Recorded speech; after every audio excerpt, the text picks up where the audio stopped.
वह राज करना नहीं बल्कि कुछ और करने के लिए जन्मा था। वह महिमा के पीछे भागने के लिए पैदा नहीं हुआ था। वह जन्मा था सेवा के लिए, रक्षा के लिए और धर्म की मर्यादा को बनाए रखने के लिए। यह है कथा हनुमान की, वायुपुत्र योद्धा की, अडिग भक्त की और प्रभु राम की अमर ज्योति।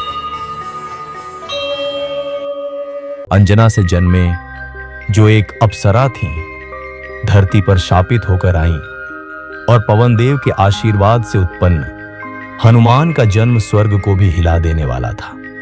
बल जिसमें अपार था, गति जो विचार से भी तेज थी और हृदय जो केवल ईश्वर के लिए धड़कने को जन्मा था। बचपन में उसने सूर्य को फल समझा और बिना झिझक आकाश में छलांग लगा दी। देवता स्तब्ध रह गए।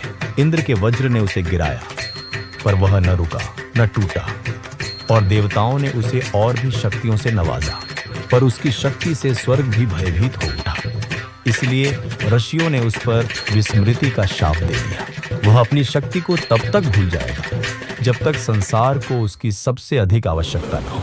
वर्षों बाद वह क्षण आया जब राम ने सीता को खो दिया। निराशा के किनारे पर वह पुकार गूंजी। जांबवान ने उसे उसकी शक्ति का स्मरण कराया और हनुमान को सब कुछ याद आ गया। आकाश कांप उठा जब वह समुद्र को लांघते हुए आगे बढ़ा। अजेय, अप्रतिरोध्य हनुमान समुद्र को पार करते हुए लंका पहुंच गए। उसने सीता को खोज निकाला। उसने सीता को सांत्वना दी। उसने राक्षस राजा रावण को चेताया और जब रावण ने उसका उपहास किया तो वह क्रोध से नहीं जला। वह भक्ति की अग्नि में जल रहा था और उसी भक्ति ने पूरी लंका को भस्म कर दिया। आगामी युद्ध में हनुमान सेवा और समर्पण के साक्षात स्वरूप बन गए। उसने लक्ष्मण के प्राण बचाने के लिए पहाड़ तक उठा लिए। उसने अपने प्राणों की बाजी लगाकर राम की रक्षा की पर कभी भी उसके बदले कुछ नहीं मांगा।